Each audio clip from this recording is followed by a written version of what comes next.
You're listening to From a Certain Point of Skew. Insert funny J line here.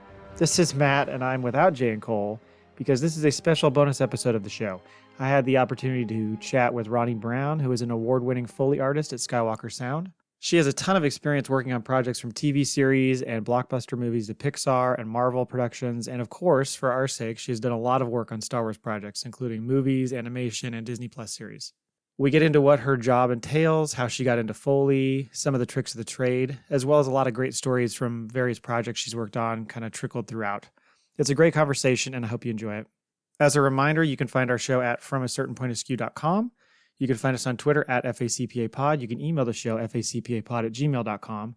You can find Ronni at Ronni Prawn, RONEYPRAWN on Twitter. And as I mentioned in our talk, she's a great follow, so please go check her out. We will be back next week with our Kenobi preview episode, but until then, please enjoy my chat with Ronni Brown.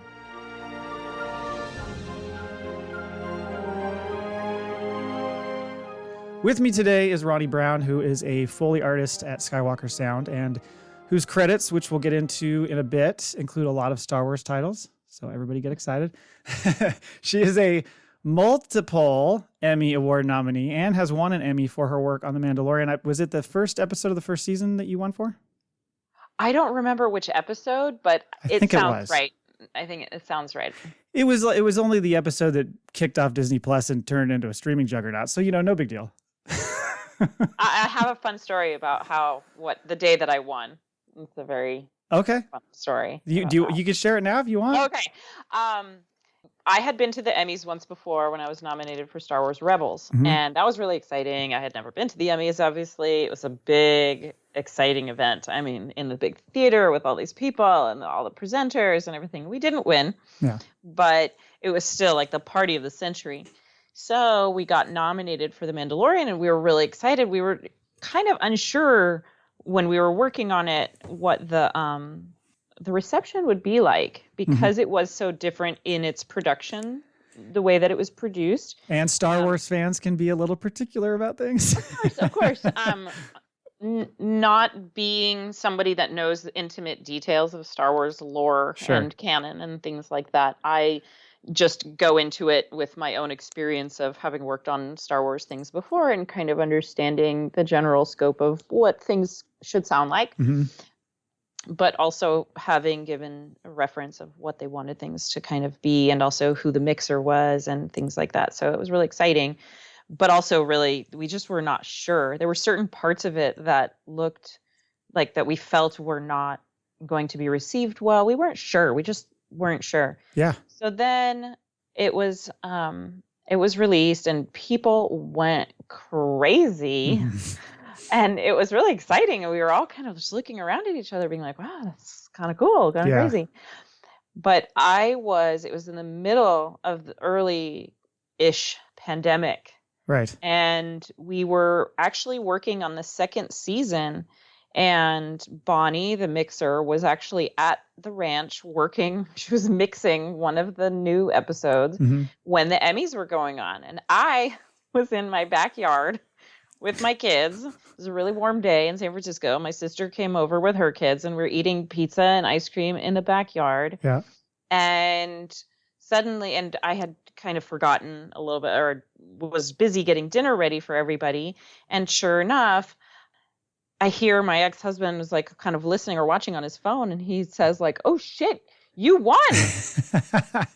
And like, we all just kind of looked at each other and we're like, what? And I took a picture of all my kids, the kids like going, yay. Like they had no idea what I won. And I'm sitting there being like, wait, I won what? Like I had no idea. So that's awesome. It was pretty exciting. So do you display that Emmy somewhere in the house? Kind of. Everyone laughs at me because it's a doorstop.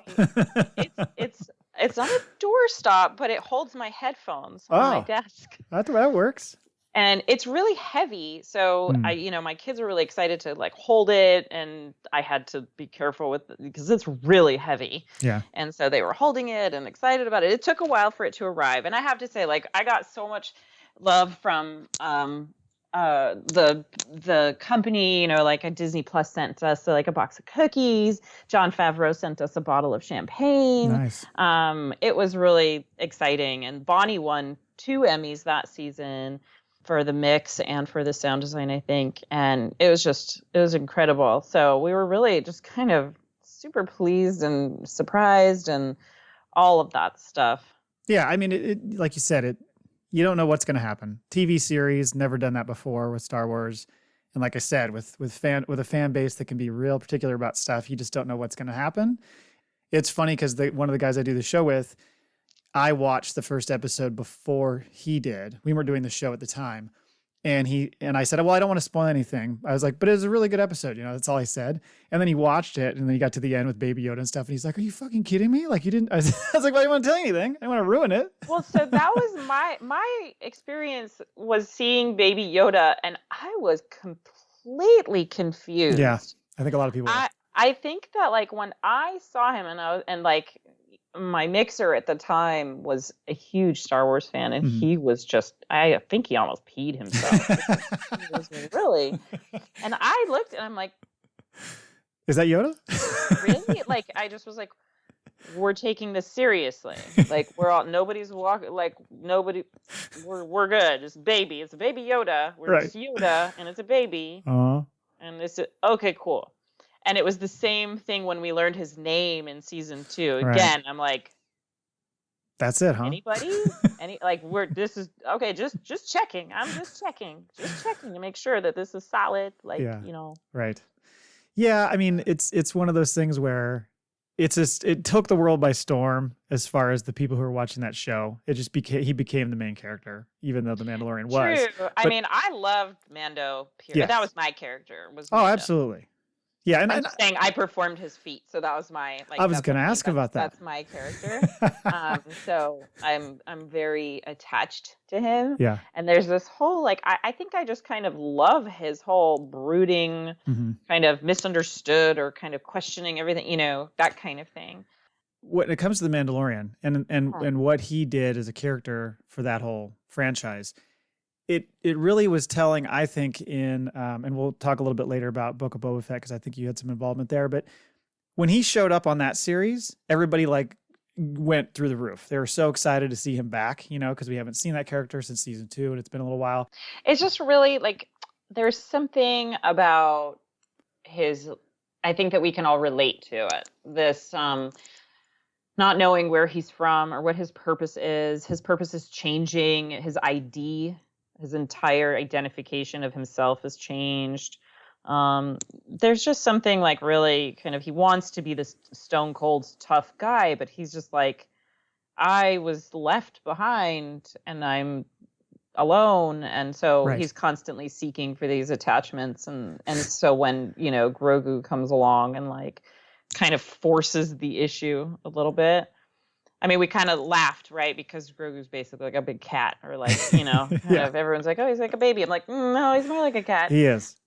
Just kind of, I think the single parent in me is like, yeah, I can relate a lot to him of constantly having to watch out for him, but also have all these other things to kind of watch over. Right. I mean, the beginning of the first episode, he's just this stone cold bounty hunter. Yeah. But then what's funny is I actually enjoyed the last episode of season 1 where IG-88 is and them and and it was just kind of, there's certain weird things I think for me that glom onto that, and that was one of them where I was like, oh man, he's really turned this droid around, or there's all these different things that man, you're not supposed to do that. Right. There was just a lot of humanization. Yes. In that entire series. Well, look at all the emotion you get out of that character when he has his mask on or helmet on for 98% of it or whatever. You still get the emotion.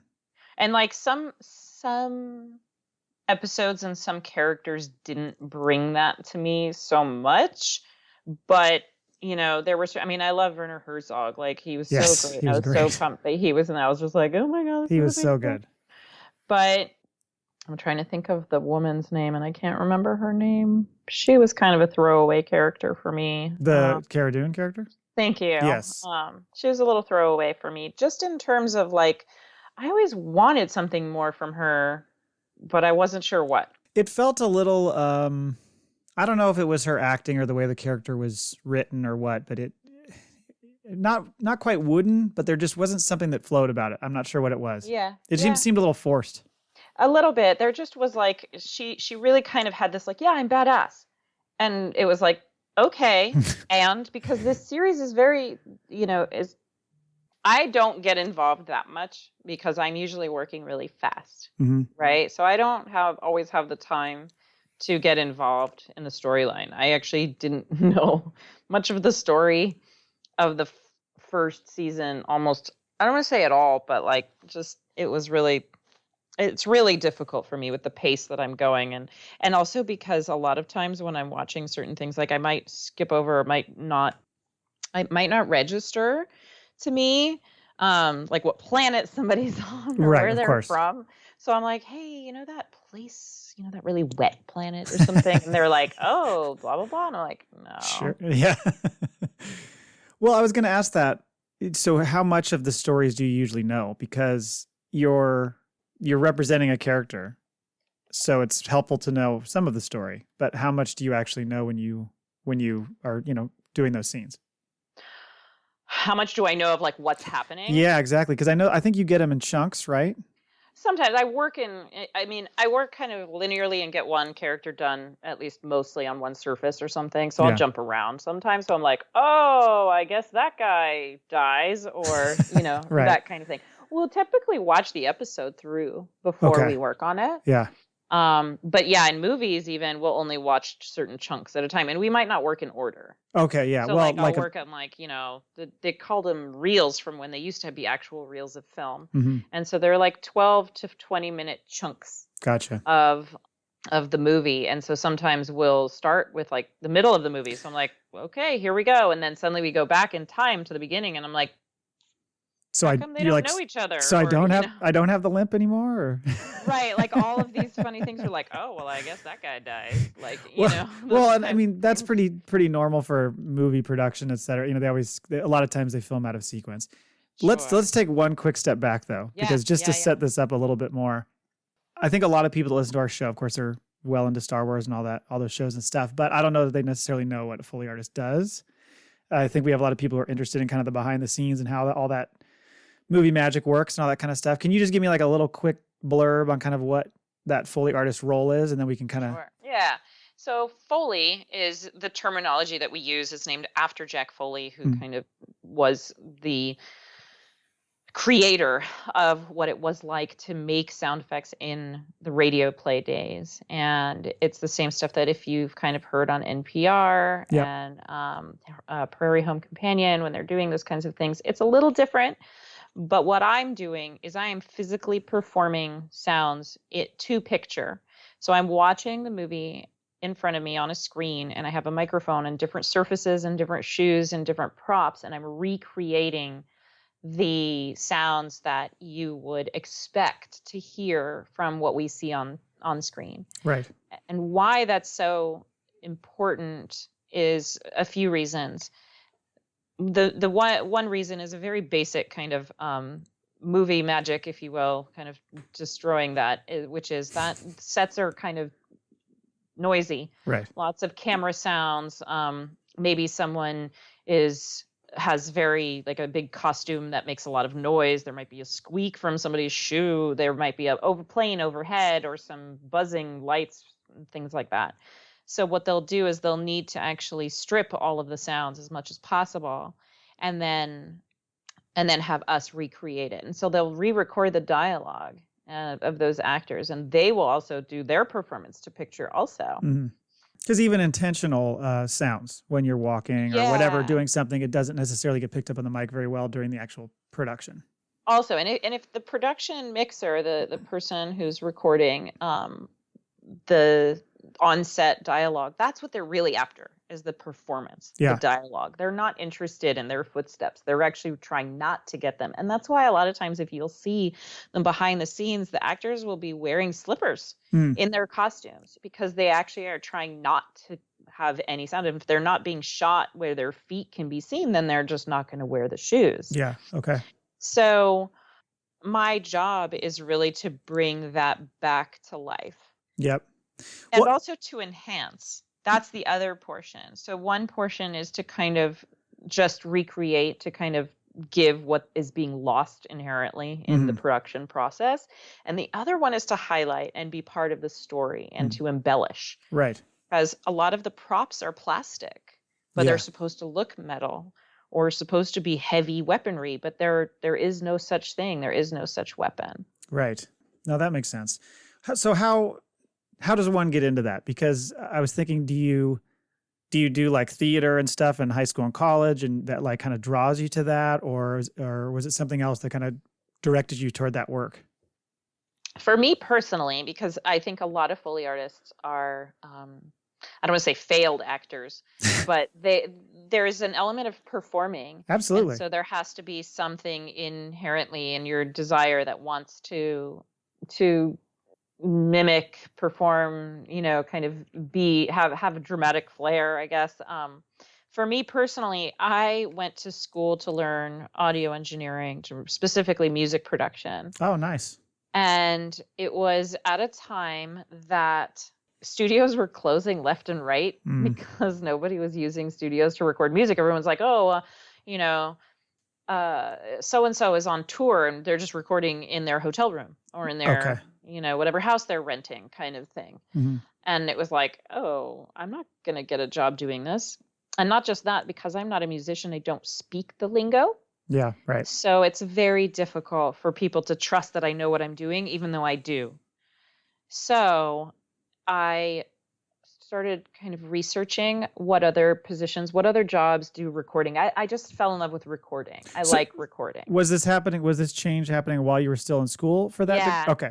Yeah. So I was kind of pivoting. I was trying to say, well, I could take more of the music track and continue that way, or I could learn more about sound design. Yeah. And unfortunately, the school I was at did not have a strong Pro Tools and sound design kind of tracked. It was really kind of DIY. Like if you could figure it out, then you were good. And I'm just not that technical. I really am not. Like I'm not a gearhead, even though I like recording. I'm not someone that knows everything about microphones. I'm not everything, So I learned about sound design. I kind of had a general idea about it. Just, here's all the sounds. I didn't quite parse out the fact that there were like different sections and that like, okay, here's dialogue and here's sound effects and here's sound design. And here, like everybody wanted to do effects and sound design. And I was kind of wanted to do the recordings. So in school, we were replacing the sounds in a couple of things. One was The Incredibles and one was The Abyss. Nice. And I had the best time recording the stuff for those things and really kind of, I can imagine this and what about this? And we need to get this and chopping it all up and figuring it out. And then kind of having a greater understanding of why it's really important to have those things locked to sync picture. What are the challenges when it's not done like that? I really actually fell in love with field recording, but I learned that most of the time there's no real job anymore for that. It's because don't some of the sound designers that you work with do that field recording, right? Yeah, they do their own. A lot of sound designers, a lot of effects recordists will do it, or effects editors will record stuff themselves if they're just not happy with what they're finding in the library. Okay. And that's also a different flex. I just did some for a movie. I did a whole day of effects recording, which was really Foley, but not performed to picture. So it's not Foley. But man, that is, it forced me to flex an entirely different skill set because Foley is very, in relation, dirty. The recordings don't have to be pristine. We're doing things, like little subtle moves can sometimes be appreciated and liked, but in effects recording, it's very much like, ooh, that table wobbled, so we need to do it again, Okay. Well, because so many of those sounds are layered, right, that you're doing. So sometimes, and also background. So they're maybe more subtle. I could see that. Yeah. And also it depends on the picture. It depends on what kind of movie it is or show it is. I mean, I would not perform things the same for, House of Cards that I did for Star Wars. Right. Very different. So they're just two totally different fields, so we try to match what I'm working on. Well, and that's why I asked about theater and all that, is just because in seeing some of the videos and pictures you posted, you're mimicking character movements. You're trying to kind of emulate that character. And so to me, it feels like a performance. It seems like it's definitely in the acting realm. Yeah, there's this, it's a very bizarre middle ground between, for me, art and science. Yeah. My family background is in chemistry. They're engineers. They're very scientific.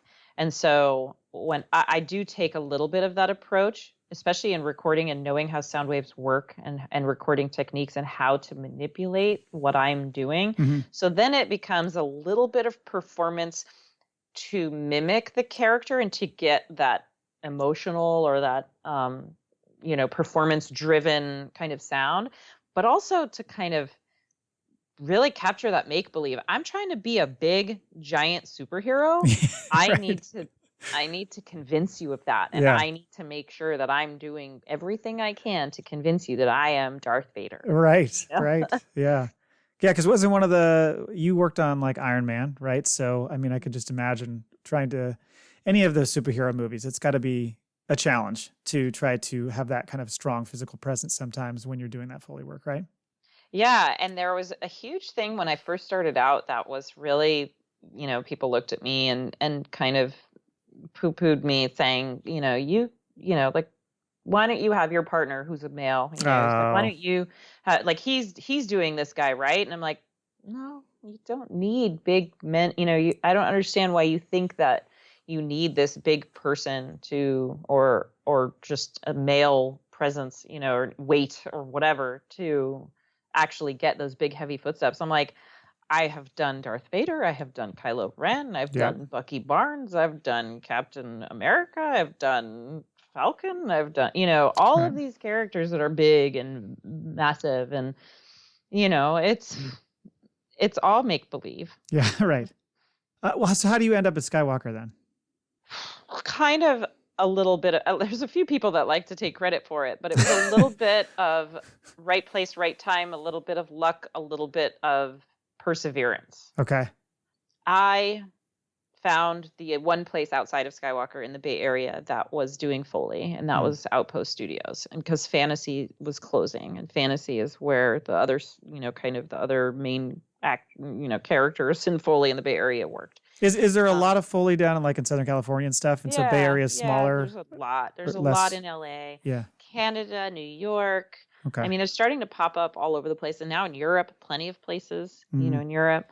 And everybody kind of treats it differently. It's interesting. I love talking with the other Foley artists from Europe and stuff to kind of get their ideas of how they approach it. And but I went from Outpost to Skywalker in a kind of, I respectfully, professionally stalked one of the Foley artists that used to be at Fantasy, and her name was Marnie Moore, and she was incredible. She was so teeny tiny, but man, she was really great at props and really great, with a lot of stuff. And I learned just by watching her. I didn't get to do anything. I just watched. I kind of was watching her work. And we were working on a movie. Marnie and I were working on a movie that the mixer / supervisor on that movie had other kind of freebie jobs, and he offered them to me. Oh, okay. That's how I kind of started. And so he was working a lot with Richard Beggs, and Richard Beggs is a world-renowned sound designer. Mm-hmm. He's amazing. He's one of my favorites, I think. And he does a lot of Coppola films, and that's what I started working on, kind of doing freelance work.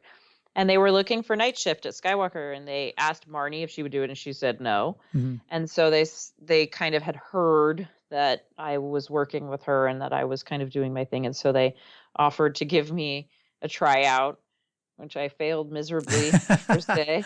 Is it like an around-the-clock operation because there's so much being done there? Is that why, or? No, it was just that at the time they had two major clients that they didn't want to lose, and so they were trying to find a solution.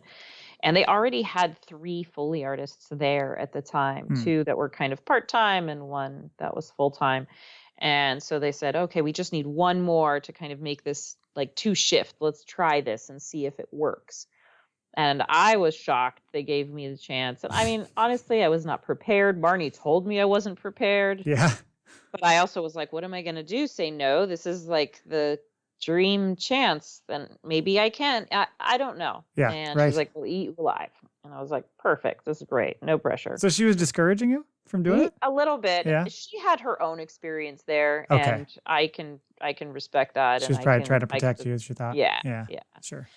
And rightfully so. I mean, I really wasn't that ready for it, and it was a big animated show. It was a big animated show. And then I also did some work on Iron Man, and like I was in over my head. But I was doing my best. I was honestly, like, if I was to look back on it now, I'm kind of curious. I don't have very little recollection of the actual sounds other than me trying to do what the Foley artists there were doing. Okay. And now that I know better now, like now that I know what I'm doing and I'm confident in my skills and I kind of know what clients want and things like that, and I'm not so shy and I'm not so, unsure because I was so green.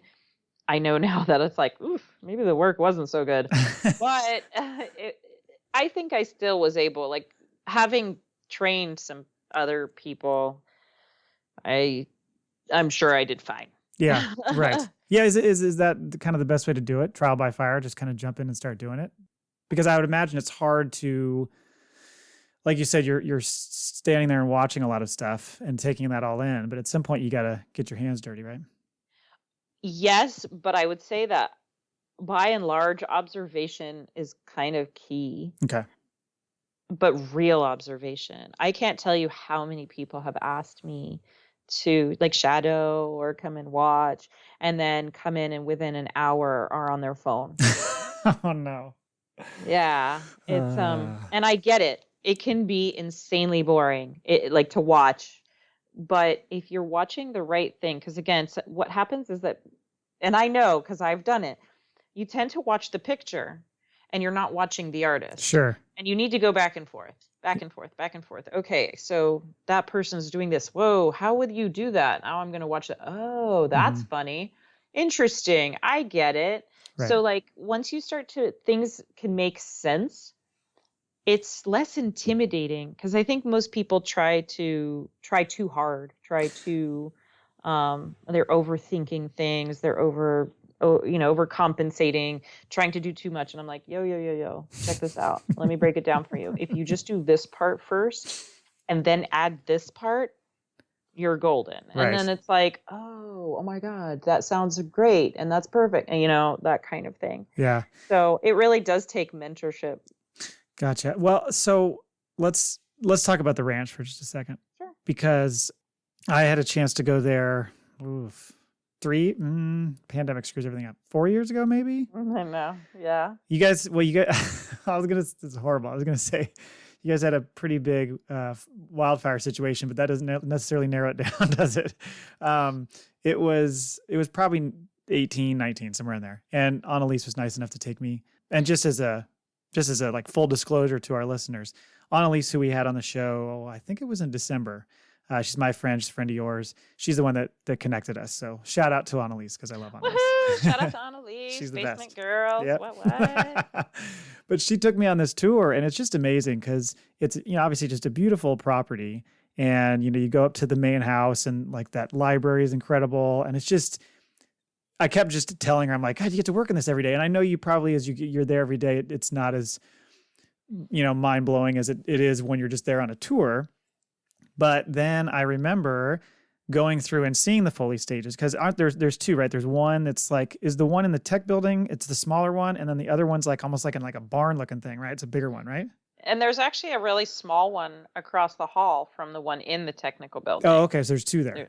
There's two there. It was an ADR room, which was really just for dialogue, but we took it over and actually did almost every single of the last 3 Star Wars and the 2 in Rogue One and Solo in that tiny room. Wow. Okay. Because a lot of the pictures and the videos you post, it looks like you're in one of the that smaller room or some smaller room. You're not in the big, huge stage. But it's funny. Go ahead. Sorry. I don't work in the big barn archives. That's where the archives were, all this other stuff. I've worked in there on one show. I don't care for it.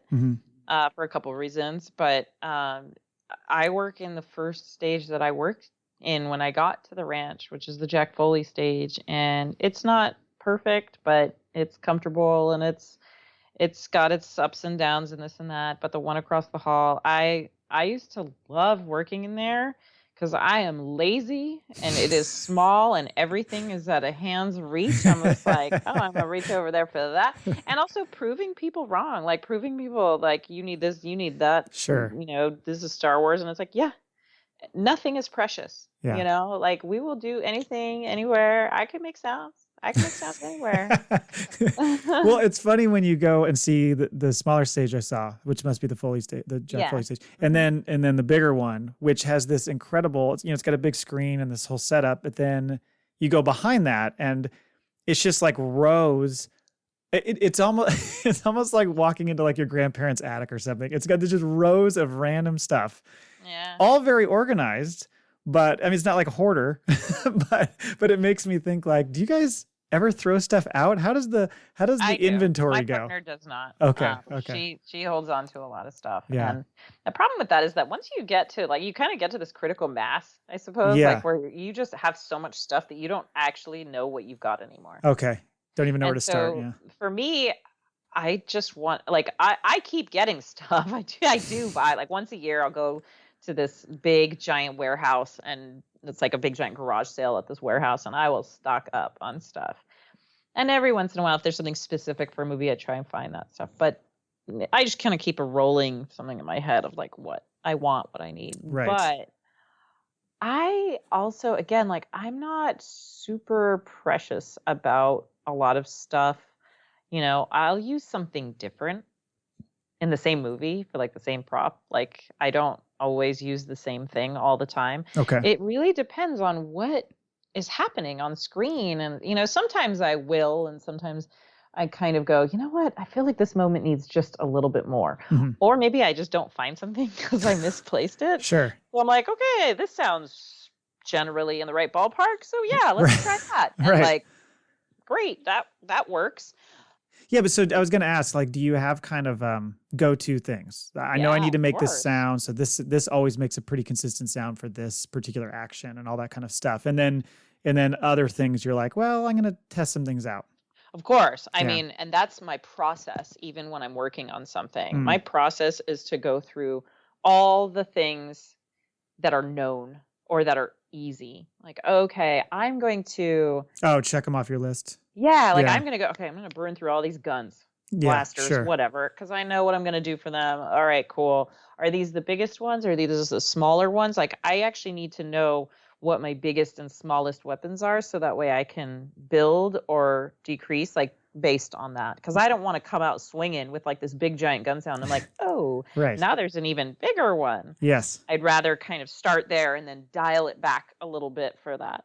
So those are like, that's just my thought process when doing those, but those are the known things. Then when you start going into the like, okay, I don't know what the holocron is going to sound like, or, something like, I'm going to try a couple things because I want it to be kind of magical. It's kind of metal, kind of whatever. Mm-hmm. Or like, even my clients asking for samples, when they're kind of saying like, all right, let me know when you get to X because I want to hear some samples of what you've got. We did many, many, many samples for the Dark Troopers in Mandalorian. Okay. Yeah. For footsteps and movement. And, that's what I mean by like, I need time. I want to have as much time. So if I can burn rubber on all the other stuff, I think that it helps me free my brain, because otherwise if I'm in that mode doing that early on, then I start to like stress about, I still have this to do, and I still have this to do, and I still have this to do. And it doesn't give me that creative freedom, that kind of like, is one of the things that I've found in my process is I will kind of think about something, think about what it's made of. Okay, what kind of metal? It looks shiny, so it's kind of like steel. I need something that's going to be steel. Is it look like thick? Does it look resonant? Is it hollow? Right. Is it big? Is it a box? Is it, all of these kinds of things? And like, what will give me that? And I start to and then I'll walk around and like look and touch things, kind of be like, I wonder about this and what about this. That's why like sometimes being organized is actually detrimental because then you're married into like, this is my door handle box. Right. So now I'm thinking door handle versus if I just kind of walk around, and sometimes I'll like put my headphones in and just kind of listen to some music and kind of go like, I'm thinking about it. And they'll pop one out and listen to something. And I'm like, yeah, okay, this is giving me something.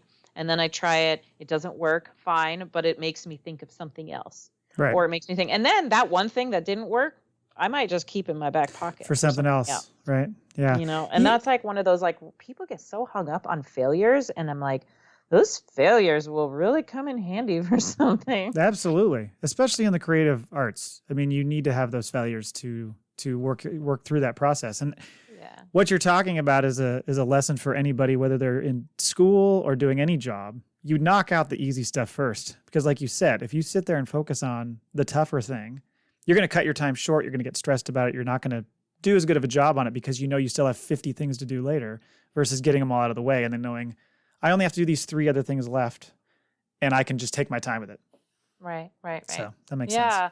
It's just, it frees up, because once you're in that zone, like, it's so, like, I've done a few projects where the clients, and also sometimes your wording can be really challenging. The clients will come at you with, like, especially like, one of the biggest challenges is trying to decipher what big means. Right. You know, what's big for some people is just loud.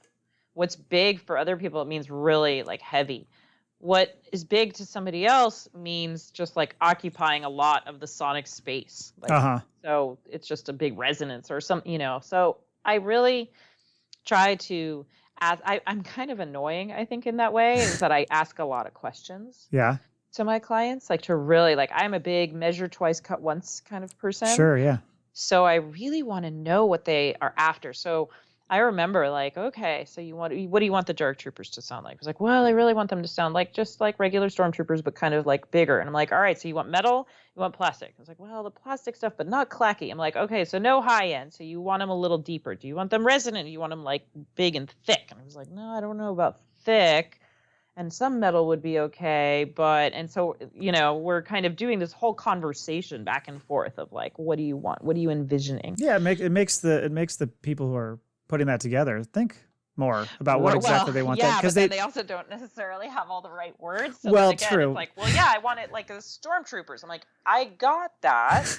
Like, and some of them are just like, I said big, just make it big. They don't want to. They don't want to elaborate. So when that happens, I feel very confident in just giving them what I feel is appropriate. Yeah. And especially like if I give them a couple of tracks of what I feel is appropriate, then they really have something to give me feedback on. Sure. Like, right. This is the closest one. Let me, you know, especially I love my clients that will take it and process it and do what they're kind of thinking about and then send it back to me and say something like this. So, okay. I mean, it was the same with Mando's armor. They really were specific. They're like, we really want his armor and it's Beskar and it's this, so it's strong and whatever and all this stuff. I'm like, cool.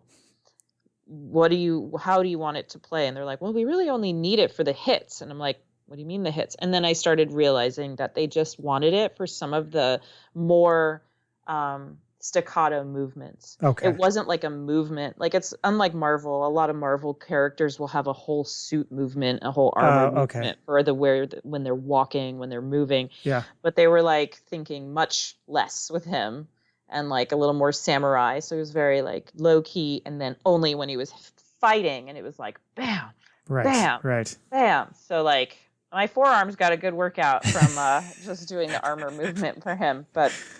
And then thankfully they had enough material they could cut it for the second season. Yeah, I've seen your stuff and some of the clips of other Foley artists at Skywalker, and it just made me think, you know, you guys have that nice gym there, and you probably don't even need it because you guys are working your butts off all day. I absolutely do. I do powerlifting. I do you? The gym because I need it for that. Yeah. Like moving the car doors and the steel plates and this. Like I need it to be able to like save handle my back stuff. and save, you know, and that kind of thing. Yeah.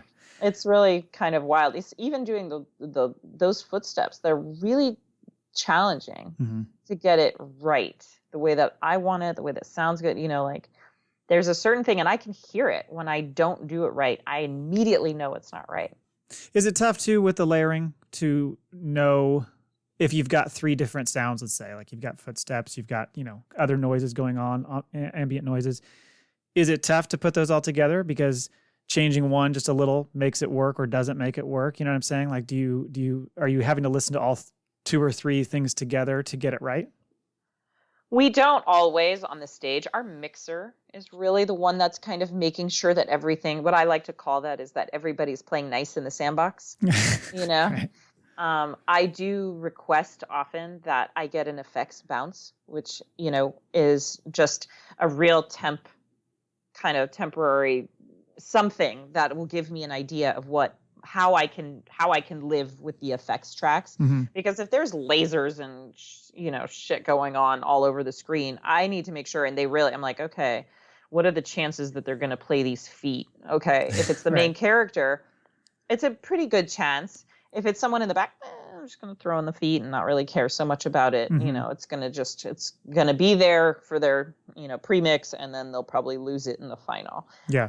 I think having sat in on a lot of mixes, a lot of Foley mixes and a lot of final mixes, and kind of hearing where and how the stuff that I'm doing is useful and is desired, it's given me a really big leg up in that I know where to put all my concentration. Okay. So if there's like a big, I think in the first episode of second season of Mandalorian, there's the big, forgive me, I don't know the names of them, but the big sandworm thing that comes out. Mm-hmm. Yep. And is like eating the Crate Dragon Raiders, thank you. And like they had all their like spear gun movements and stuff, and I was like, you guys, really? Is that what, and there's music and there's a big roar, and it was just really funny. So I'm like, all right, we'll give you a little something on the close-ups. Yeah, but you're not going to hear it most of the time. Yeah. Yeah, you're not going to hear it most of the time, but just in case, and just, half the time I think I'm using things just to kind of, the director will sometimes, or, other clients will listen in on a Foley playback and they'll be like, why am I not hearing that? Oh, okay.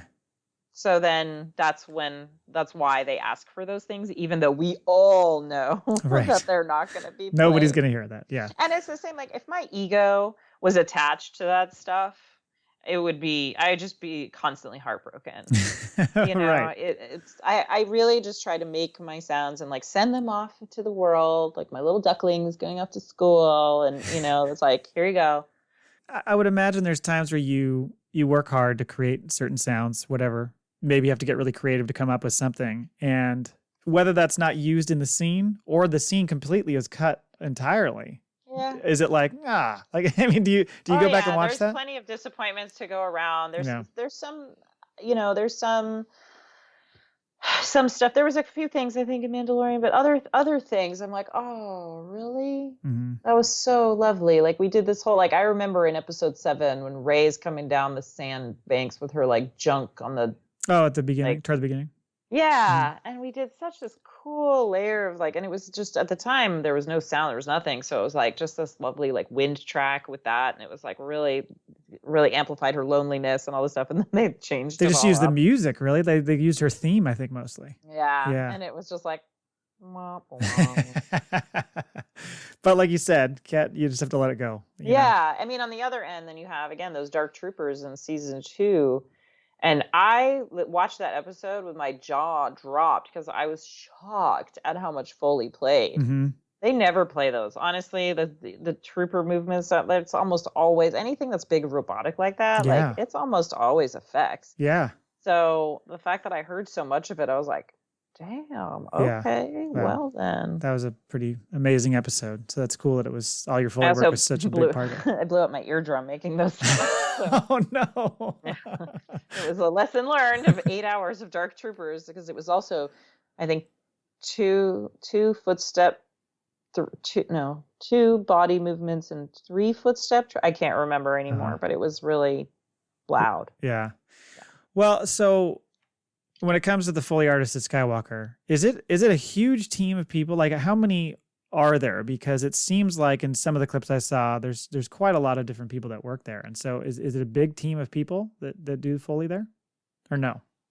Again, we're kind of not sure what what the definition of big. Oh, sorry. Is it a lot of people that are dedicated to Foley artist work? No. Okay. No. currently there are 2, 4, 6 total Foley artists. Okay. So not that many. And so it's 7, including Margie. But she's kind of part-time and she's half retired. So okay. Yeah, I was just asking because I one of the things too I noticed is when I was talking to Annalise back in December, whatever that was, she was joking about how she's like, I'm surrounded predominantly by men. and a lot of the footage that I saw of the Foley artists, it seemed like there were a lot of women there. And I just wondered if that was like kind of a normal thing for the industry, or is that more specific to Skywalker, or am I just only seeing the clips of the women and it's more mixed? So now I'm going to I'm going to wax poetic about the Northern California Foley history. Let's have it. Okay. So traditionally Foley artists have been men everywhere else except for the Bay Area. Oh, okay. In the Bay Area, there were only 2 Foley teams. One of them was at Skywalker and one of them was at Fantasy. Mm-hmm. The one at Skywalker consisted of Denny Thorpe and Jana Vance. And Denny worked... This is kind of after the real beginnings, because Denny and Marnie used to work together, and Marnie Moore and Margie O'Malley, and actually Jennifer Myers also, they were out of Fantasy Studios in Berkeley. Okay. That's at the Saul Zaentz Film Center. And those were the only 2 options, Skywalker and Fantasy. Those were pretty much the only people doing Foley. Mm-hmm. And Denny and Marnie split up early on, and so they each kind of went their separate ways. And Denny worked with Jana and Marnie worked with Margie. And I'm the last one that was mentored by any of them. Oh, okay. So I carry a real great sense of responsibility with me in carrying on the Northern California film sound tradition that was brought in by George Lucas, by Francis Coppola, Walter Murch. These are really the core group of people in the Bay Area that were crafting a real unique sound, because in LA everything was big and imaginary and kind of over the top and effects and this and this and this. And Northern California, especially with the school of Walter Murch, he's very much like natural, believable. Everything is subtle or is intentional. Like it wasn't just like make believe kind of stuff, like to kind of almost like Hanna-Barbera or sure. Or kind of, this Warner Brothers or kind of very Hollywood-esque kind of mentality and kind of the aesthetic. Right. So we're a standalone in that, because so many in LA are men. Not as much anymore. Okay. But it's still, even by and large, the overarching kind of models of the audio post business is going to be white men. It's interesting. Finally, they catch a break. Right? I know. Poor guys. I know. It's just so difficult. So hard. So it's funny that I keep trying to see, and there are people again that are interested, and I don't know if it's just really difficult and challenging to try and make it work. And like I said, when I started, maybe I was just hitting this sweet spot. Yeah. I just don't see anyone kind of currently on the kind of coming up in the Bay Area. Okay. Yeah, and like you mentioned, as far as the male thing goes earlier, people sometimes have that thought that, it has to be a man to be able to perform all the physical, requirements of this job. It has to be a man. So I can see how that would negatively influence hiring practices and all that kind of thing. All right. I worked through 2 pregnancies. I, am not super small, but I'm not massive. And I don't think anyone could really tell. I've also done movies. I did The Lion King with a broken finger. Uh-huh. There's certain things that I think that a lot of, and again, this is not to say men versus women or whatever, but sure. A lot of the men that I've worked with would not have been able to do or would have, been able to hang with some of the things that I've had to push through in order to do what I needed to do to get my career where it is. Well, you got through childbirth twice, so... I did, and luckily it wasn't on the stage. I think my second pregnancy, I worked all the way up until a week before my son was born or something. Man. That was Silly. Yeah, I was gonna say that work you're doing could force that labor a little quicker. Well, I'll tell you that I went to the MIPSIs, the Golden Reel Awards, at 8 months pregnant, and just standing there in heels, I swore I was going into labor. I was like, I need to sit down. I need to just chill out. I need a nap. I don't know why I'm here. Right. Did you win? I hope you won that night. I did not. Oh, God. I did not. Damn it. I was up for like 6 awards that year too. They like my work made me. They were like, "You should go. You've been nominated." I'm like, "It's not gonna." I think it was the one year. I believe it was the year I had like out of 6 in animation, I think I had 4 nominations or something. But it was the one year that it was like against Inside Out. Oh, okay. Because the Golden Reel is all sound. Yeah. Okay. Yeah. Gotcha. Right. Yeah. So you mentioned this a little bit earlier as far as kind of like stuff being handed to you on a project. Like how far in advance are you getting that stuff? Like if it's like, hey, this movie's supposed to come out September 1st or something, let's say, how far in advance do you get those scenes and how baked are they? Like, are they pretty well, filmed out, or is it more like, no, we want to see the audio with it or hear the audio with it first before we start making decisions? It's all over the map. Varies. Okay. All over the map. And even if something looks complete, it doesn't mean that it's not going to change. Sure. Right. There's a lot of times where, they'll kind of sit with it for a while and then they'll say, you know what, we need something to bridge this part of the story and this part of the story. We're going to schedule some additional photography. Yeah. Right. So it just depends. But like some things, especially even these like animations and stuff are not complete, even close. And so we're guessing a lot. Yeah.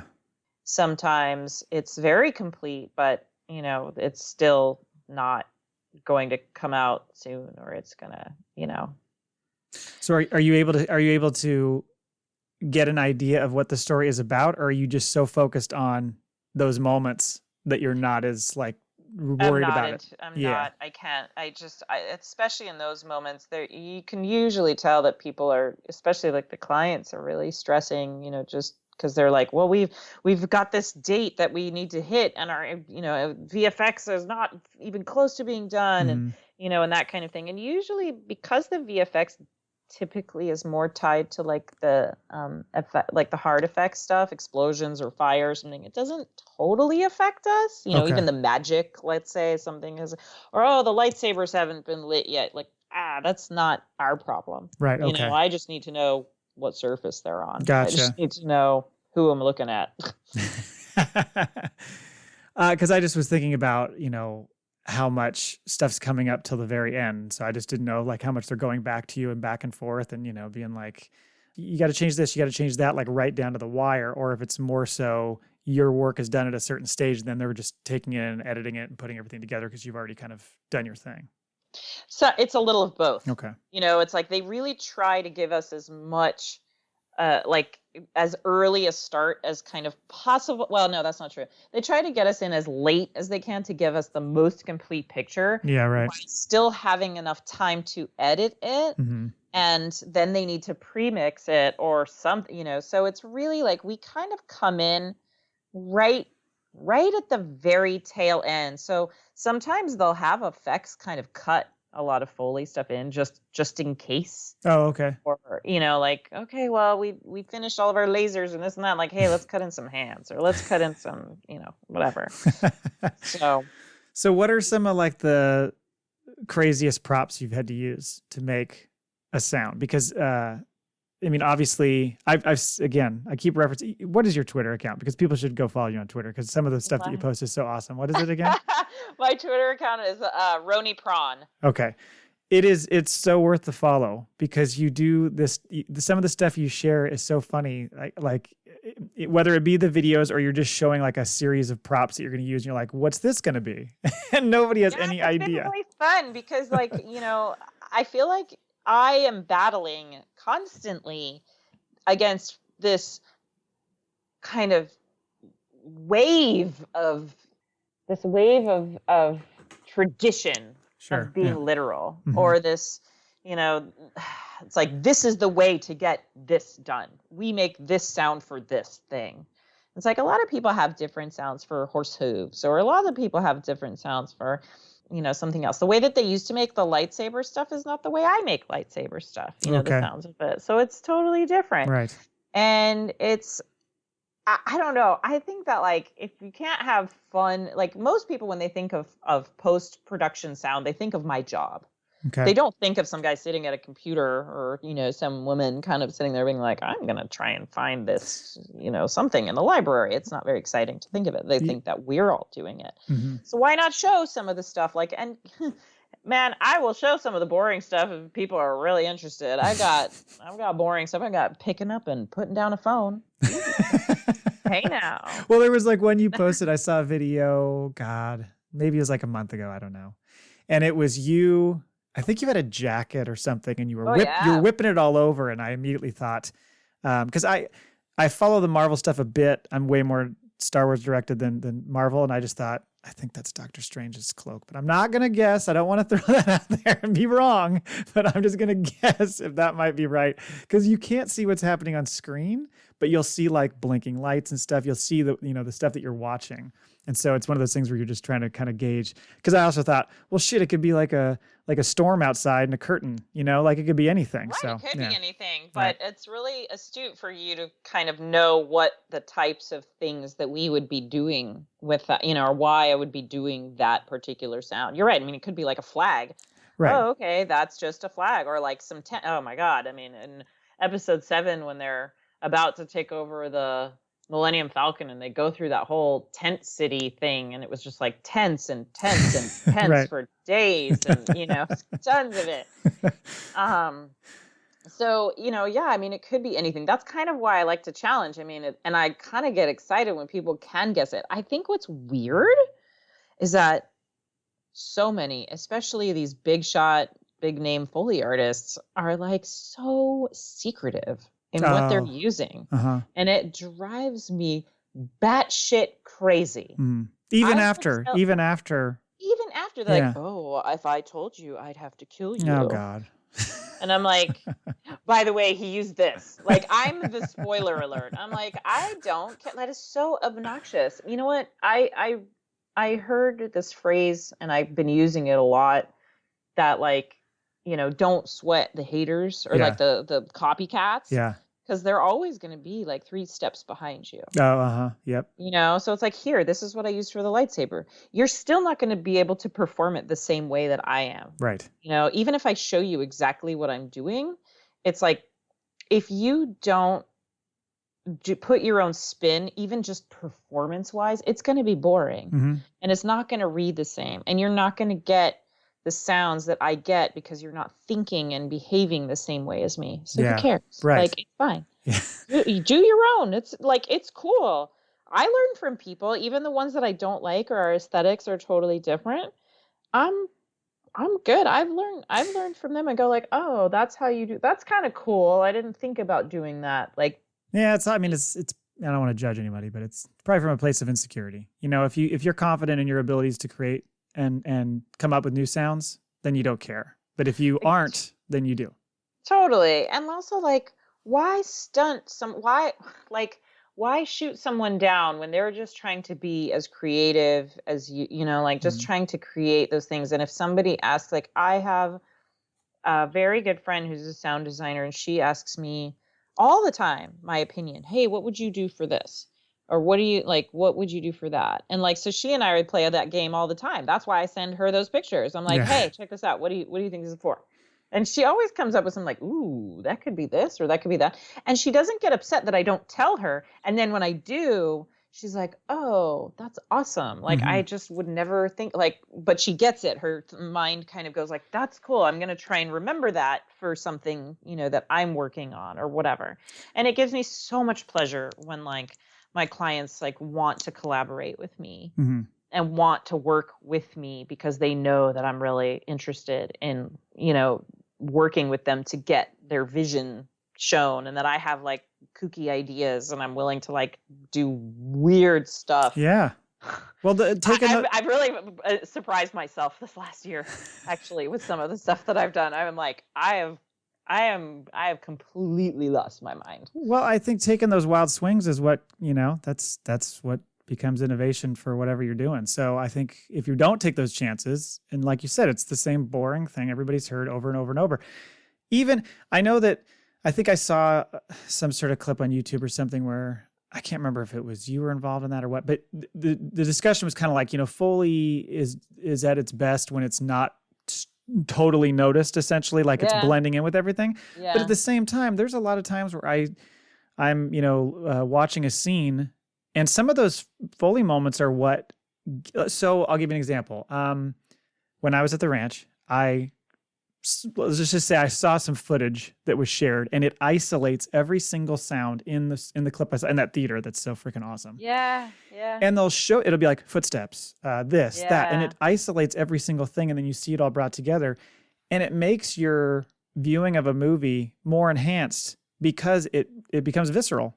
And so if you don't have those sound, if they're run of the mill boring sounds that blend in too much, you don't feel like you're really there. Right. It's more about a feeling. For me, it's like when you can feel, like when you can be immersed in the story. I kind of get irritated when people say like, oh my God, the Foley was so good. I'm like, then you weren't paying attention to the story. You weren't paying attention to the movie. Like you weren't immersed in it. I really I can kind of, I do that thing, and I wish I wasn't that person where I will listen to something and be like, oh, Foley is driving. It's really taken me out, or it's really like, sure. Or on the other end, when I'm like, ooh, that was great. Ooh, like I like that. So like, I hate to be that person, and I try to keep it to myself whenever I'm watching a movie with friends or whatever. And I'm also not pristine about it. I will watch plenty of movies on my iPad. So, it's, I just love I have a love of like old arts, old kind of, like I love paper cutting. I love, there's all kinds of weird stuff, canning vegetables or whatever. Mm-hmm. All kinds of these things that are, I don't want to say taken for granted, but just kind of put aside and not thought about, and really provide kind of a really cool element to life that is, especially in our digital realm and all of that kind of thing, that gives us a little bit more of that tangible element. Yeah, it kind of bleeds into another question I had, which was just how this affects you in the real world. Because I have a friend of mine who's a graphic designer, and we went to Europe, all of us, like a bunch of guys, so many years ago. It's sad, but we were pooling our pictures together, and then at the end you see, and it's like, hey, there's us on the beach. Hey, there's us in a pub or whatever. And then it's like ceilings and sidewalks and all these patterns. And I'm like, what are these? And he's like, whenever I see stuff like that, I want to capture it. I might use it later. It gives me motivation for stuff. And it made me think about, like, from your standpoint, is that similar? Like, are you hearing things out in the world? I mean, of course, if you went through life every second of every day, it'd be like sensory overload or something. Right. But those things must stand out to you and go like, oh. Sure. Right? I listen to, like, I used to be, not so much anymore, but kind of still, yes. I'm that person that like goes through trash on the street. I like kick something. Ooh, that sounds kind of cool. Like, ooh, hey, that chair, that's pretty broken. Ooh, that has a cool sound. I'll take it. Like, it was definitely helpful when my kids were babies and I would push them around in the stroller. I was going to ask about that just from a kid's standpoint of like, do they make sounds where you're like, hey, wait a minute. Oh my God. Do that again. Nope. No. But the stuff from having babies. Yeah. People underestimate. I mean, honestly, there aren't a ton of Foley artists that I know that are parents that are, that have children. But I swear, I don't understand that, like, so many that I've spoken with haven't taken their kids' stuff or any of that stuff to, like, be props. Yeah. Like, I have breast pump parts. I have bottle nipples. I have diapers. I have swaddle blankets. I have rattles and toys and little pianos. And, like, I mean, I swear I have so much stuff from like my kids' youth. It's amazing. Yeah. But yeah, I am that person that listens to stuff in the wild and sure. will pay attention and kind of go like, ooh, that's kind of cool. I did that so that I worked on this movie called The Mummy with Tom Cruise. Oh yeah. Yeah. And nobody saw it, which is fine. I saw it. I didn't see it in the theater. No, it's fine. It was everybody in China saw it. Okay. So that movie was really interesting because that was the first movie I felt like not just like, okay, this is my job and I'm trying to make it happen and I'm trying to make it happen. That was the first movie I actually was like, holy shit, I'm good at this. Yeah. And so it was a really pivotal point for me because there was a lot in that movie that was a challenge. And so when my client is telling me that the mummy, he wanted her when she's reforming to sound dry and stretchy and painful. It's like a cast being ripped off. And I'm like, cool, no problem. I got it. Yeah. And let's go to the hospital. Right. I was stressing and I'm like, okay, how am I going to do this? It's stretching and painful. And I'm thinking about all the things. What does a cast sound like? And there's a lot of like shredded and ripping. I'm like, and then he also gave me this description of like walnuts in a canvas bag or something. And I was like, or like broken bones or something. I was like, okay. Yeah. Yeah, I've heard that with the broken bones thing before. Yeah. Yeah. And I go to lunch at the fitness center and I use the restroom. And in the restroom, there's a bowl. I'm washing my hands. I look over next to me and there's a bowl of potpourri. Oh, okay. And I look at it and I was like, So I stick my hand in it. And I just kind of like start kind of manipulating and crunching it. And I was like, oh my God, this is it. This is it. Oh my God, oh my God, oh my God. So that night I ran to cause I live next to Big Lots. And so I got like 2 things of potpourri, which smelled so bad. I was going to ask how long did it take you to get that scent off your hands? I had it in a bag and I put it in the corner and it still permeated the entire room. It's overwhelming. But it was so good. Because of all the different dried things in it. Some of them would crack, some of them would stretch, some of them would crumple, and then all of it together. And it just sounded so painful. And then like we added some other elements to it, but I was just so pleased that we were able to do it in the time. You know, I was stressing that I was like, oh my God, I'm not going to be able to do this. You know, like I said, I'm going to have to move on to this other stuff. And I don't know if I could do this. And so when we got it and it worked, I was just floored. And I was like, okay, this is how my brain works, is that it's all about material composition and breaking things down and what they might be made of and how can I manipulate things and layer things. I used to call myself Princess Layers. There you go. You know, because I was always layering everything. Now I try to combine a little bit, but I'll still, layer stuff quite a bit. Okay. Well, quickly on the projects front, because I was looking through your IMDb page to get a handle on all the stuff you've worked on. Do you ever go check that out and make sure it's accurate? Periodically. I don't do it that often so that I know that there's a couple things I need to take off or add, but yes. Okay. You're busy. It seems that way, but not that busy. It's a lot of projects. Not only is this list long, it's filled with massive projects. Like in the next month alone, you've got 2 of the biggest blockbusters of the summer, Top Gun 2 and Jurassic World, that you're a part of, right? Top Gun was done pre-pandemic. Oh, that's true. Good point. And also, I am not 100% sure that our Foley made it in there. So it's complicated. They redid almost the whole movie. Oh, okay. A lot of reshoots. When he was shooting in Europe during the pandemic. Gotcha. I don't remember exactly, but yeah, there's we did Foley for it. Yes. Names on there. Right. And Jurassic was a funny one in that we were backlogged. So when we did Jurassic, it was kind of on the tail end of a really huge clusterfuck of, again, the backlog of, so we had, it was like Falcon and Winter Soldier, Shang-Chi. Is this because you were out of the office and then came back in and had to just jam out everything? Everything was like piled on top of one another. Right. It's not like you can, well, I was going to say it's probably a little easier for you to do your work at the studio more so. Sure. I mean, it depends on the project, you know, and there's one, the guy that I used to work with Star Wars, and he does most of the Star Wars projects. He actually has been working from home. He likes recording from home. Oh, wow. Sorry, but you were saying about Jurassic. Oh, it was just, we had 3 projects kind of all conglomerating all into one at that time. And then it was like eased up. And then we were only on, I can't remember what the 2 shows were. It was like Falcon and Jurassic. And I was just like overwhelmed because Jurassic was massive. I'd imagine.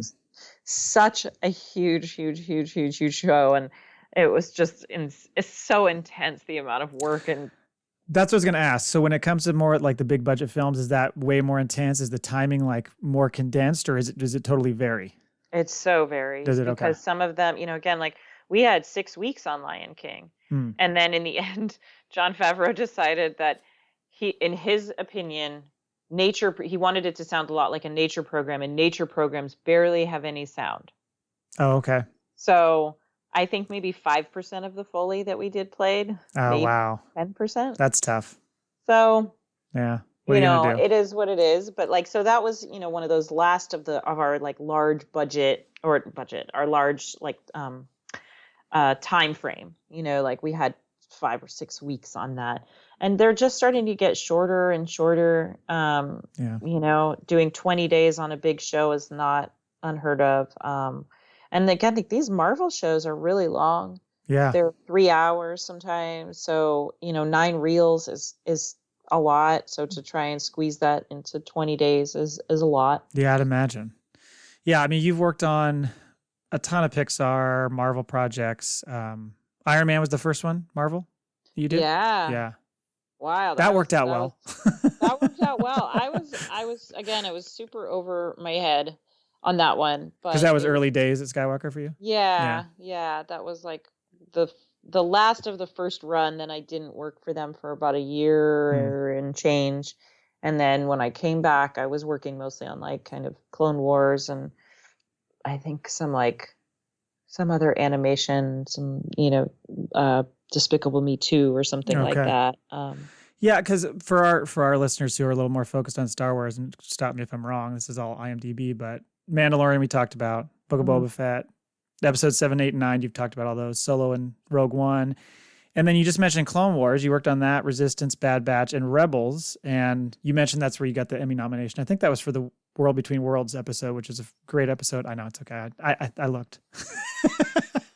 But I was going to ask you, which is more difficult, live action or animation?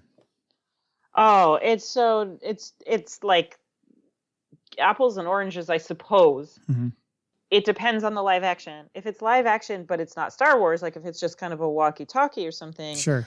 Sometimes the challenge for that is to rein it back and be natural and especially after working on these big movies, you're kind of like, all right, I have to not hit hard, but like I have to be really intentional and it has to like being bing. It has to be boom. big.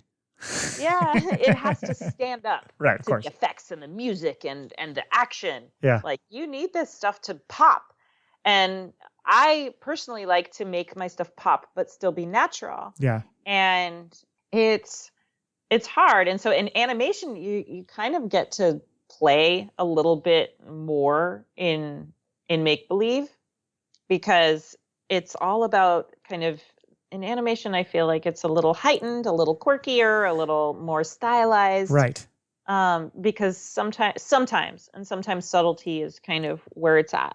Yeah, you could probably get away with doing a little nuance to sounds because it is animation versus real or like just like, oh, you know what, I'm just gonna do this like sproing because it kind of makes sense there. Like okay, fun. And a lot of animation will usually like want some sort of comedic element or something. Sure. Not necessarily in things like Clone Wars or Rebels. That's a little different. But let's say in a live action Star Wars where there's a lightsaber grab and draw, I'm going to do that pretty straightforward. Mm-hmm. In animation, almost always the action is sped up. Okay. I don't know if it's like for timing or if it's just an animation thing, but it's almost never, there's no nuance because it's not an actual human that's performing this stuff. Mm-hmm. So so it's like, it almost becomes, I don't want to say formulaic, but there's this like grab, draw, instead of like where I'm doing like this grab and then kind of wait a beat and then draw, or they're not bound by physics. Exactly. Right. So like there was we used to laugh all the time in Clone Wars because there was often a grab a lightsaber, but it was like from where? And it would always be from like behind their back. So we would always laugh and we'd be like, grab lightsaber from ass. Like, great, like it's a show about. How do you make that sound? Lightsaber coming out of ass. How do you make that sound? Exactly. So it's like, we would laugh about that stuff, but it was like, it just makes it easier in a sense because you're like, man, I'm just gonna like, you just need a sound. We kind of joke that like animation is like, put sound here. Yeah. All right. You need the lightsaber. Okay. There's a lightsaber sound. It sounds like a grabbing and out. Great. Yeah. We're covered. Yeah. Well, and so I didn't notice this on any credits or anything, but I know sometimes sound designers, editors get pulled in to do voiceover work. I mean, like Matthew Wood being a prime example of doing that kind of stuff. Have you ever been asked to do even like some subtle background voices or anything like that, or no? Not in Star Wars. But other stuff? I think in one very indie horror movie. Oh, nice. I was asked to do it was it's a roid raging rodeo cowboy horror slasher movie. Oh my God. And there was an older woman with a dog, and I guess she and this younger woman are looking for the dog in the forest, and one of these rodeo cowboys had killed the dog and was using it as a puppet and was trying to lure them, and so they needed the sound of a whimpering dog, but of a person making the sound of a whimpering dog. Oh, so you were believable as a whimpering dog. So that was something. You were the killer doing the whimpering. I was the dog. So, and they were like, "Wow, that was really great." Yeah. That's awesome. Oh man, did you work on the upcoming Kenobi series, or? I did the final episode. Oh, you did? Okay. And I believe you told me you were going to give us all sorts of spoilers tonight, right? No, I'm just kidding. Yeah, I mean, totally. So what's funny is that when I worked on, I didn't just walk the last episode of the last season of Mandalorian. I spotted it, which means that I prepped it for us. Okay. So I got to see it before we even walked it. And when I did that and I saw Luke. Yeah. And I was just like, holy shit. What? Yeah. And I'm like, oh man, people are gonna right. cry. Like, but I have no idea. Again, everybody else is so much smarter than me. So like, they see the X-wing and they're like, oh my God, it's Luke. And I'm like, how do you fucking know that, you guys? Like, what the hell? Yeah. I think the reaction for those of us who are bigger fans or whatever was, there was like a pause when you saw the X-wing and you're like, no. There's just a lot of that. Like you're going, it's not gonna be. It's gonna be somebody else. And then you see the character in the hallway and you're like, holy fuck, they're gonna do it. And then you see the hand with the lightsaber and you're like, I can't believe they're fucking doing it. So yeah, it was pretty crazy scene. I think I always watch these because we're on the West Coast and so everything comes out at midnight. So a lot of times when the show comes out, I'll just be like, I'm gonna stay up till midnight. I'm gonna watch it. And I think the night I was watching that, my wife was in the other room and she just kept hearing me go, no. It was a lot of that kind of stuff. That's so funny. That was the same thing that my husband said I did when my second pregnancy test.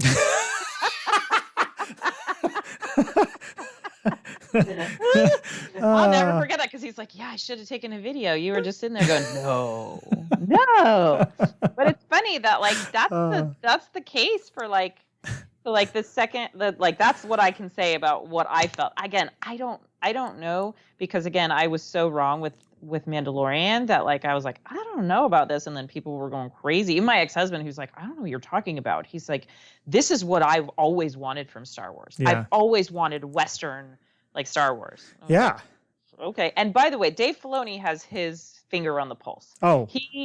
I don't know, since I've met him, and he's the sweetest and the nicest, and he knows exactly what it's all about. And if you read, there's some interview, I think in Vanity Fair. No, I can't remember where he did, but it was a great interview about why George hired him and why he was so special to him and what George saw in him.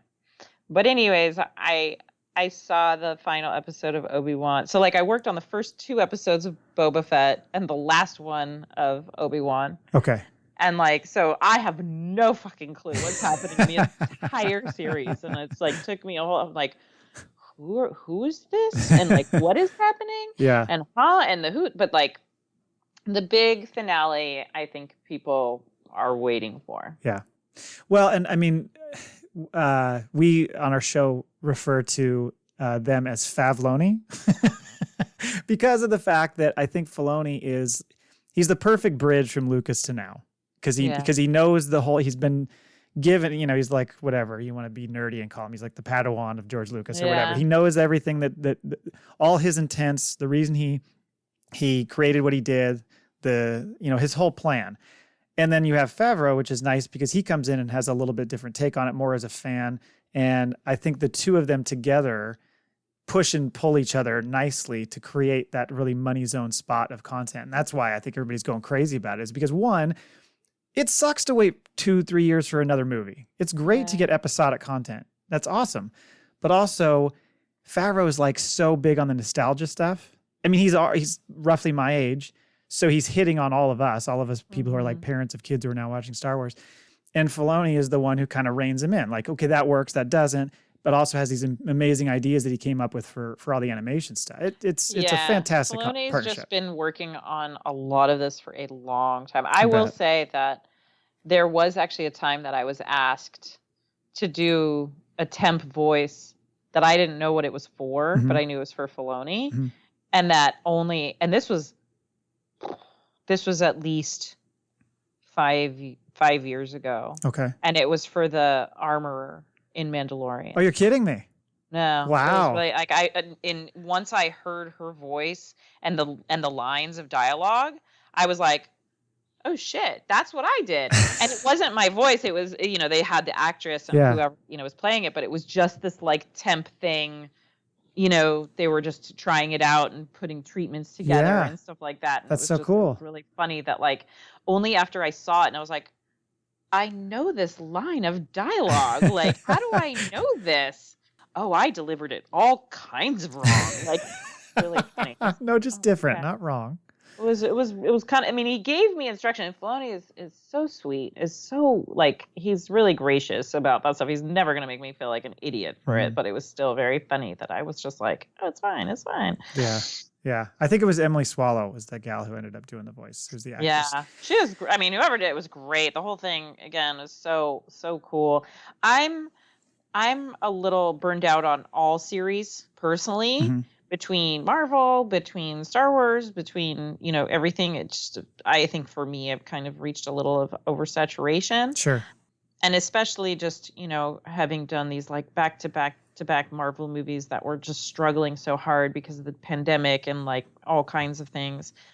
It's kind of cool that I had done the two last Marvel, the Shang-Chi and Eternals. Yep. Whatever you thought about them, it's fine. But the directors, actually, I had done their first movies. Both of their first movies. So Chloe Zhao had come to the ranch many years ago to do a movie called Songs My Brother Taught Me. And it was a really cool movie. And it was like, there was no budget and no nothing, but it was like just really kind of awesome to do. And I got to meet her and she was great. And then Dustin, why can't I remember his last name? He did a movie called Short Term 12. Okay. And that is one of my all-time favorite movies I've worked on. And that actually had Brie Larson in it. And it had a very, very, very young Rami Malek, who was like a nobody at the time. Yeah. It had this Lakeith Stanfield in his very first role. Wow. He was like 15. And it was a really intense movie. And it was just really cool to kind of see their full circle of like kind of coming into this like big giant Marvel realm. All of a sudden I'm like, that's kind of rad. Like, that's awesome. Well, and then like other personal favorites is again, like kind of doing this movie, this Doctor Strange movie, and Danny Elfman was like the composer. And I was like, man, if my Foley's going to be, muted for some music. He's the guy. Yeah. I don't think people who pay attention do, but I don't think most people know just how much scoring he's done. It's in so many movies and TV shows, from start, like all the way back to, because he's the one who did the Simpsons theme, right? Like all the way through. Yeah. So he's done some incredible work. Yeah. And hey, I like Oingo Boingo. So yeah, I feel like, you must be from LA to like Oingo Boingo. That's what I was always told. It's very funny. Yeah, my ex-husband was a big Oingo Boingo fan, but like, again, just really fun, quirky stuff. Yeah. I love these little tidbits here and there, or like these weird little connections that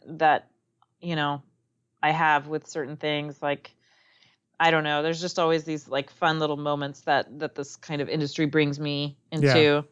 Yeah. Star Wars is kind of one of them, but I feel like I've done my share. Turn. Yeah. I guess, yeah, like I think I'm not, I think that it's good to bring fresh blood and kind of because again, like I didn't work on the prequels, but my partner did. Mm-hmm. And so she was responsible for, both her and Denny were responsible for creating the sounds of, the dog droids, the battle droids, Mm-hmm.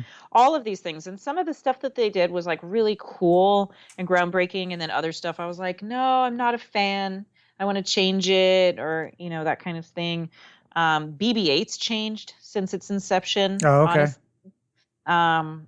There were a lot of sounds for BB-8. Everybody tried to have a hand in BB-8, and then it kind of just got whittled down to this like one or two sounds. Yeah. Well, and I'd imagine for you need the variety. You don't want to work on just Star Wars and Marvel stuff. I mean, I would imagine doing different types of projects is what keeps it interesting. Of course. I mean, it can get a little humdrum. Anything you do the same thing over and over again. Mm-hmm. And one of the things I actually enjoy about Marvel or Star Wars is the opportunity to do some creatures. Even sound designers and effects people, they love creatures and stuff. Some of it's boring because I'm like, oh man, you just got 2 feet and they're wearing boots. That's a bummer. And then there's other ones where you're like, ooh, you have 6 feet and you got claws and you got armor and you got, all of these kind of weird things. Or the big deviants in Eternals turned out really, really well. Yeah. Just fun stuff that I feel is I mean, that's what people are jealous about of my work, and they should be jealous of my work, because it is it's hard. It's really difficult to just kind of go like create something new. Yeah. And it's got to be big, and it's got to be crazy, and it's got to be this, and it's got to stand up to this. And I don't want to hear anything I've ever heard before. And we need it tomorrow. Yeah.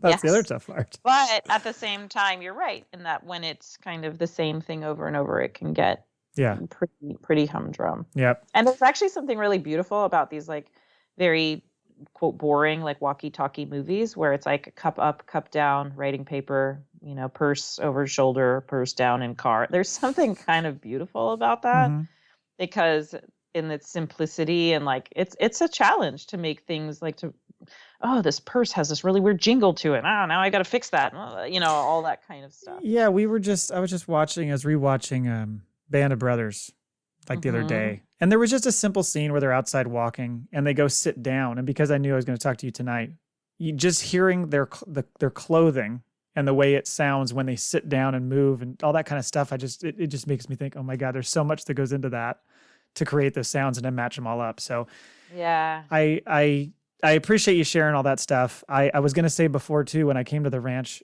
I think when I went by the Foley stage, there were some people in there. So it's possible we met. Maybe. So, I'm always like, anybody want to come in? Because I get so like, I always say that the studio is like Vegas. There's no windows and there's no clocks. So absolutely. I have no idea where, when, how, and if people want to come down and play. Like, I want to give people the chance to come down and play. Like, everybody wants to come and make a sound. Here you go. It's kind of, we can't stop our day too much. Of course. Stuff, you got to schedule. Well, and I mean, it's what I talked to Annalise about too, is one of the things that was so interesting to me when I was walking the halls of that tech building is how quiet it is. Then you step into a room and it's like blow your hair back loud. It's so well insulated and all that. It's just, you don't even know what's going on in these rooms. It's just like you're walking down this. Until they were mixing Top Gun. Oh, was it like you could hear it everywhere? It was screaming loud. Okay. I was like, trying to work in here. Yeah, I was just like, where is that coming from? It's so crazy loud. And people would just be walking around like, whoa. So that's one for the theater then, is what you're telling me. Yes. The visuals alone. I mean, I just rewatched Top Gun the other day because, I mean, it stands up. It does. So good. It's good. And the dogfights are what make the movie. Yes. And now that we have the technology, the dogfights are incredible. Yeah. Just in the trailers, it looks amazing. So. Yeah, it's really special. It's really, and the story, whatever. It's the story that needed to be made for the sequel or whatever. Right. But man, those dogfights really super incredible. Yeah. Well, I'm looking forward to that. But I told Annalise, because she said they're not letting tours happen right now. I'm supposed to go down there and visit them again sometime in the near future. So I'll wait till that window opens, and then maybe I'll come by and say hi, because that'd be fun to see. Hell yeah. Yeah, come say hi, and I'll show you all the R2-D2 foot thing that like we have all these old props. They're really great. What's funny is that C-3PO does not sound great No. Just didn't know. And I was asked, I had to actually modernize him just a touch, I think, on episode 8, because our sound designer, Ren Kleiss, was like, I don't like that. And I'm like, hey, man, you do talk to Ben Burt. I didn't make up this sound. Like, Isn't he still there? Isn't Ben Burt still there? Or no? Oh, yeah, he's still there. He's got Yeah. his big office. And Yeah. what's funny is, like, I walked by, this is years ago, I walked by his office and I see him, like, bending over and looking, listening to this weird computer thing. And I kind of was like, that's weird. So I popped my head in. I'm like, you okay? And he's like, yeah, I'm just looking for a sound or something. And I was like, cool, dude. Like, you have fun finding it. That's awesome. He's a trip. He actually lent us some home videos. We needed some film reels for a Spielberg movie we were working on, and he lent us some of his home movies. Oh, wow. Yeah. I'm like, imagine that. I was like, hey, Ben, some home movies for a prop. Thanks. Yeah, looking back at some of that footage of him, whatever that documentary is, where he's creating the blaster sounds and all that stuff. It's pretty crazy. One of the first films I ever did at Skywalker was called Super 8. And it was one of JJ's like first kind of movies or whatever. And it was a very like Spielberg-esque movie. Anyways, Ben was on that show. And Ben asked us to world eyes for him. And it's the same technique as that, the lightsaber where he's waving a microphone in front of a speaker. Right? Yes, yeah. And so he wanted me to do that with the sparklers. There's a scene where this kid is running in the cave with these sparklers and he was waving them all over. And he was like, yeah, I really want to try that and do this thing with the sparklers again. See if we can do that on the stage. And I was like, are you for real? I get to do this like lightsaber technique thing for Ben Burt? Yeah, that's a cool moment. Serious cow, and then it was great. And then I think they cut the scene from the movie. Once again. I know. I was like, whatever, it's fine. It's still so great. That's it was funny. A lot of fun. Yeah. Well, thank you so much. It's been such a great conversation, and you shared so many cool stories, and I appreciate you coming on and going through all that stuff. Maybe we'll find a reason to have you come back and be on again, because it was really fun. I don't know about any Star Wars, but I got stories for days. That's okay, because I mean, we're very focused on Star Wars, but a lot of this stuff just leads into the way those shows and movies are made. So it's really cool information. So I loved it. It was great stuff. Awesome. Thank you so much for having me. Let's give real quick again. What's that Twitter feed so people can see your props? It's at Ronni Prawn, RoneyPrawn. So yeah, go check that out. It's very interesting. She posts he posts like once or twice a week, something like that. And there's always this, like the last one I saw, or maybe one a little bit ago, was like, it was like a thing of like hair gel and like a disco ball, and it was just the most random assortment of stuff. That was the give me weird movies, I'll give you weird sounds. Right, exactly. Because that movie that I finished was weird. Oh, okay. And it was awesome. It's my favorite movie I've done this year. Well, maybe you can tell me which one it was later down the road. Absolutely. All right, cool. Well, thank you again for coming on. Appreciate it. Sure. Thank you so much.